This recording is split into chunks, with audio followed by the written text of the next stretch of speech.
Hello friends, દાણા મુઠિયાનું શાક બનાવવા માટે સૌથી પહેલા આપણે તુવેરના દાણા લેશું. તેને પ્રેશર કુકરમાં નાખી નિમક હળદર નાખીશું, પાણી નાખીશું અને તેને કૂક કરી લેશું.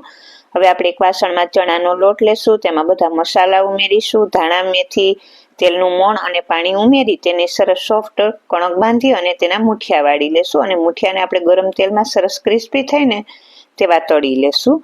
હવે આપણે તે જ પેનમાં પાછું તેલ ગરમ મૂકીશું. તેલ ગરમ થાય એટલે બધા ખડા મસાલા ઉમેરીશું અને તેમાં ડુંગળી, આદુ, મરચાં, લસણની પેસ્ટ અને ટમેટાની પ્યુરી ઉમેરીશું. બધા મસાલા કરી લેશું અને તેને થોડીવાર માટે કૂક કરી લેશું. પછી જે આપણે તુવેરના દાણા બાફેલા છે ને તે ઉમેરીશું અને જે મુઠિયા તળેલા છે તે ઉમેરીશું અને થોડુંક પાણી નાખી અને તેને થોડીવાર માટે કૂક કરી લેશું. તો તૈયાર થઈ ગયું છે મસ્ત મજાનું એકદમ સરસ ટેસ્ટી એવું દાણા મુઠિયાનું શાક. ફૂલ વિડીયો જોવા માટે પેજને લાઈક કરો અને ચેનલને સબસ્ક્રાઈબ કરો.